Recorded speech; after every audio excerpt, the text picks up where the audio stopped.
This this three-class mini-series is an introduction to Healing Qigong.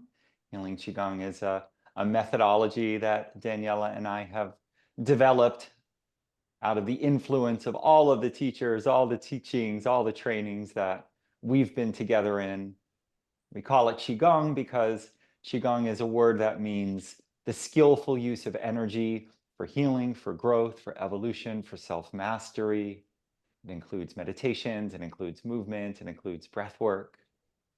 So we love working with this gentle, flowing, broad, comprehensive, holistic set of practices to support our students in their life, in their practice, in their bodies. And then we call it healing because ultimately all of these practices support us in the return to wholeness, into healing. Thank you, first of all, just for taking time to give to yourself. That's what our practices are. That's what these nourishing, life-giving, and life-sustaining practices are. They are a gift to ourselves. They are a gift to the three-centered being that we are. They're nourishment for our highest, clearest mind, our head center. It brings us into the vastness of that ocean of loving compassion that we are at the heart center.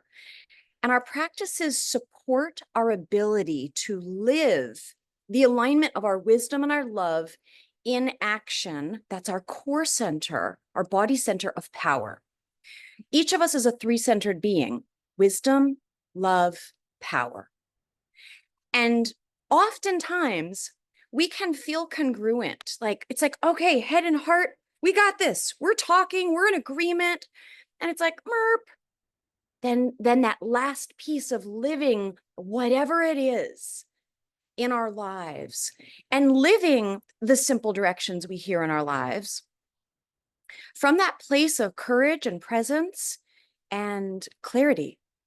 So what I love about Qigong is that it has both a feminine grace, and I don't mean like genders and things, I mean an energy. When you're moving in Qigong, oh, so many things are cool about it. And it's why it's one of my important recipes for wellness and vitality. Qigong is great in that if you feel inclined, this isn't a directive. If you feel inclined, your gaze can soften. You can bring your gaze inward and you can feel into the movements. That's where you really are allowing yourself to feel the potency of the feminine grace that each of you is, while experiencing that masculine energy of structure, of balance, of vastness, and of power. So I love this practice because it brings those energies internally in harmony. Three things I love about Qigong. That was one. Number two, I love Qigong because each move, when my eyes soften and I'm feeling the practice, kind of like a medicine moving through my body, I'm always brought into some aspect or some connection to nature. Each move, even if you didn't know the title, it might be fun to just call the move sometime, honey, like move A, move B, right? So there's no like Phoenix swims deep in the ocean because each move brings you in communion. And I mean communion and communing with a different element or a different aspect of nature. We are nature. Qigong brings you into the embodied experience of your true essential nature. And what you are isn't your personality and the role you're playing in your lives. So Qigong has the potency to bring you into the direct experience, not a thought, of what you really are, the vastness that you really are. Number three, why I love Qigong, is that I grew up going to church with my dad on Sundays, and I loved going to church with him because I liked the incense smell and I liked that we got McDonald's afterwards. Now, what I most loved about church was simultaneously My first memory in this incarnation, 5 years old, in a movie theater, and the lights go down, and the words come up in yellow, and John Williams' Star Wars soundtrack kicks in, and a Star Destroyer starts flying across the screen. Okay, this is my literal first memory.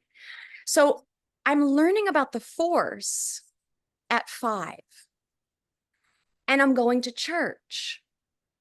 And the Force is Star Wars is explaining to me what they're talking about in church. And I'm like, oh, pick your language: consciousness, divinity, love, God, what is, energy, chi, the Force, that energy that connects and weaves through everything, animating us and everything around us.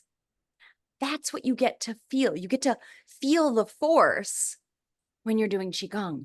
You get to feel, you see, in church, the little blip that I didn't sit with me was, it seems like we're trying to think our way to God or to love or to divinity and consciousness.